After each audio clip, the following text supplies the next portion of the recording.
Tiens, bah vous tombez super bien parce qu'aujourd'hui j'ai une petite devinette pour vous. À votre avis, qu'est-ce qui est vert, qui monte et qui descend et qui très bientôt va faire gonfler davantage ma pile de la honte? Alors, vous avez une idée? La réponse juste après le générique.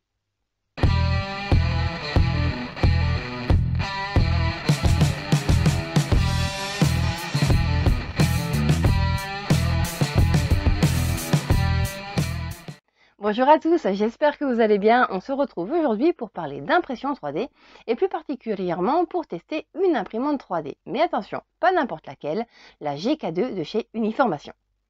Alors, cette imprimante, qu'est-ce qu'elle a de particulier? Déjà, elle est hyper pratique et facile d'utilisation.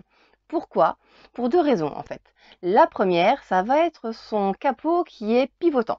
C'est-à-dire que contrairement à d'autres imprimantes où vous avez votre capot qui s'enfiche par le dessus et que vous devez entièrement enlever pour pouvoir accéder à votre plateau et défaire votre impression, la GK2, comme je vous l'ai dit, elle a son capot qui est pivotant. C'est-à-dire que c'est comme le capot d'une voiture, en fait, il reste accroché à son axe et du coup, pour le rangement et le stockage, c'est vrai que vous avez besoin d'une moins grande hauteur pour ranger votre machine. Et c'est, quand on a un petit espace, assez pratique.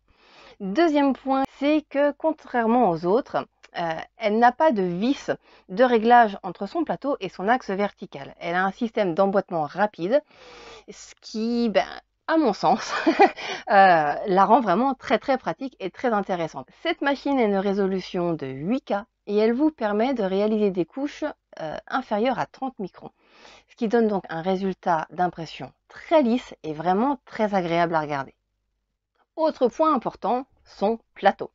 Elle a un plateau énorme qui fait partie des plus grands de sa catégorie, qui a une diagonale de 10,3 pouces et du coup il vous permet d'en mettre beaucoup plus sur le plateau et ça fait vraiment plaisir. Et enfin, petit plus, qui n'est pas gadget en fait, je trouve, c'est qu'il y a un système de chauffage intégré qui vous permet de maintenir la résine à la température adéquate. Et ce qui fait que si votre pièce dans laquelle vous avez vos imprimantes n'est pas chauffée, vous n'aurez pas d'erreur d'impression du fait de ce chauffage qui vous permet d'être sûr à 100% d'avoir une résine à la bonne température. Alors, une fois n'est pas coutume, on a réalisé cette vidéo à quatre mains. Et je vais donc vous laisser au soin expert de monsieur pour vous en expliquer un petit peu plus sur la machine. Allez, c'est parti! Alors, cette machine, la voilà. Vous nous connaissez, on n'aime pas forcément l'unboxing, donc on vous fait quelque chose de rapide. Juste pour vous montrer qu'elle est très bien emballée et très bien protégée, comme la plupart des machines qu'on achète aujourd'hui. Elles sont vraiment bien protégées par de la mousse partout.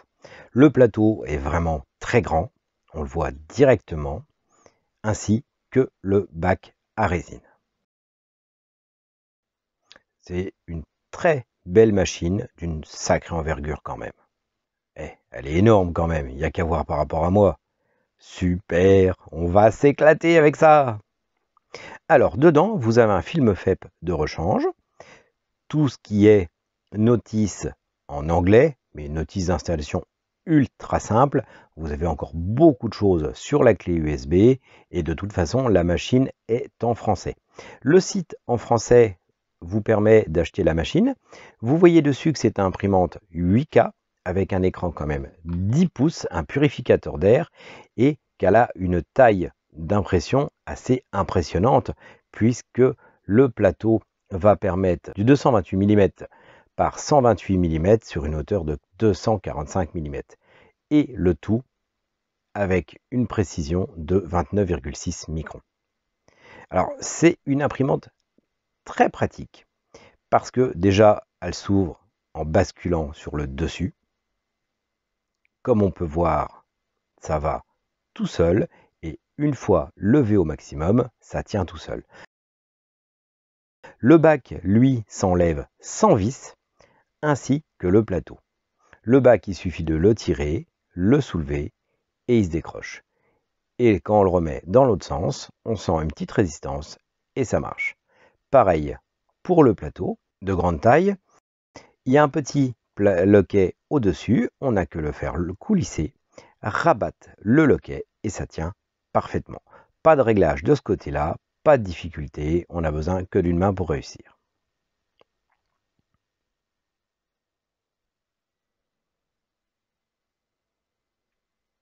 Alors il y a un purificateur d'air aussi qui permet d'enlever les mauvaises odeurs et toutes les particules. Et en plus, il se met magnétiquement. C'est-à-dire que vous le glissez à l'arrière et il va se fixer tout seul, sans problème, sans vis, sans rien du tout.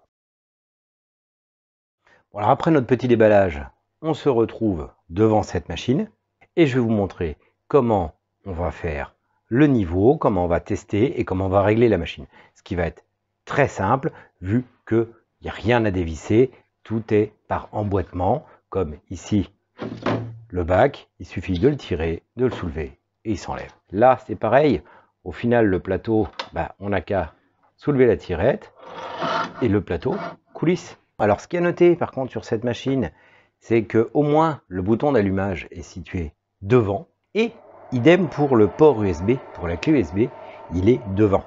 Et ça, mine de rien, c'est tout bête, mais c'est très pratique aussi parce que quand il est sur le côté ou derrière, c'est quand même pas top pratique. Donc ici, je vais venir là, sur ce menu-là. Alors vous pouvez vous balader dans tous les menus. Vous pouvez régler la machine en français. C'est simplement un réglage dans les paramètres. Vous choisissez votre langue. On vient ici et on fait un essai d'exposition pour commencer. On voit que l'écran s'allume. Donc le test est bon. On va faire le leveling du plateau. Un papier à mettre sur l'écran, sur lequel c'est marqué exactement ce qu'il faut faire. Vous avez avec 4 petites bandelettes de test. Ces bandelettes se mettent au coin. Ici, on va utiliser la fonction pour bouger jusqu'au 0 et ça va se faire tout seul. Il se fait tout seul, il va faire plusieurs touchettes pour se régler. Il nous conseille ensuite d'enlever les papiers. Il doit y avoir une très légère résistance, ce qui est le cas. Mais en fait, tout simplement, le niveau est fait. Rien d'autre.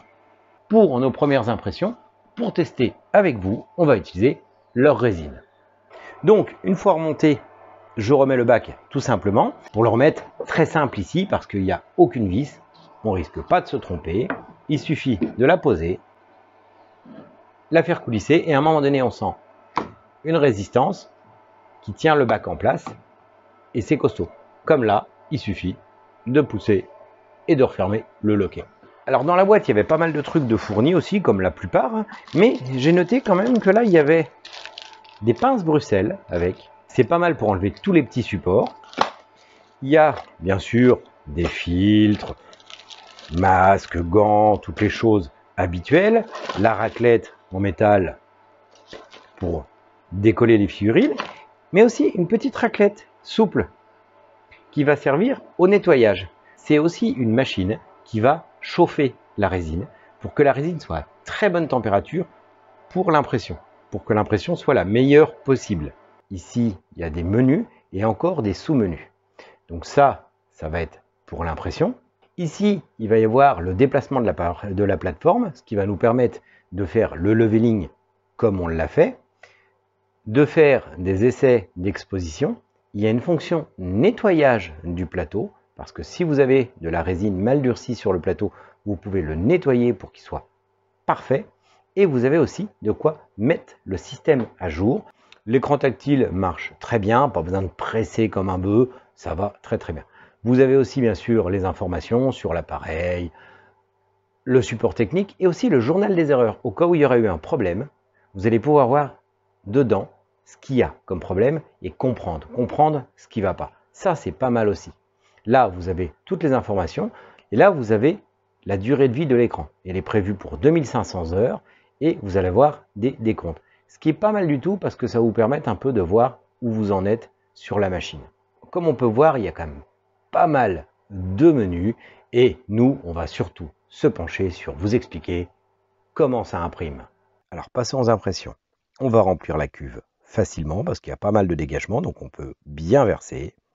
On va lancer notre impression test pour commencer, voir si on a bien fait les réglages, valider et c'est parti. Donc le menu est assez attrayant, l'écran tactile fonctionne très bien, sans difficulté. Il y a l'indication du temps et de la consommation dessus. Le reste va se faire tout seul comme toutes les imprimantes. Quand on le décroche, on peut se servir de la petite raclette pour venir nettoyer le plateau. Cette même raclette peut servir aussi à mélanger la résine dans le bac.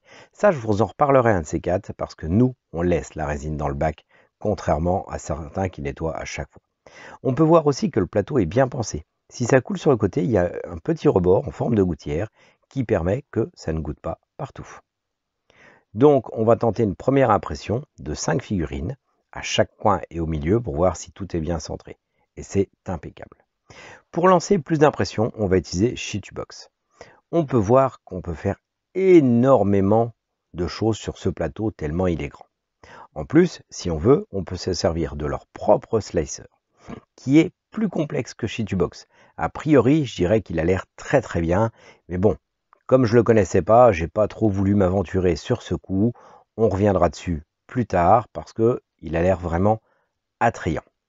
Alors, sur Shitubox, on va pouvoir faire des grands plateaux avec plein de figurines ou des figurines très hautes. Et vous avez vu, il y a même encore de la place. Là, on peut voir le plateau par rapport à un Space Marine. C'est qu'il y en a dessus.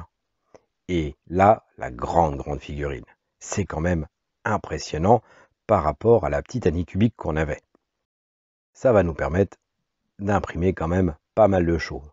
Maintenant que vous en savez davantage sur la GK2 et que vous avez pu voir les superbes choses que l'on peut réaliser avec, moi je vais vous faire de petits cadeaux. Si vous commandez directement via leur site, vous avez un bon de réduction de 80 €. Et si vous préférez commander depuis leur boutique Amazon, vous aurez un bon de réduction de 50 €. Évidemment, on vous met les liens juste en dessous.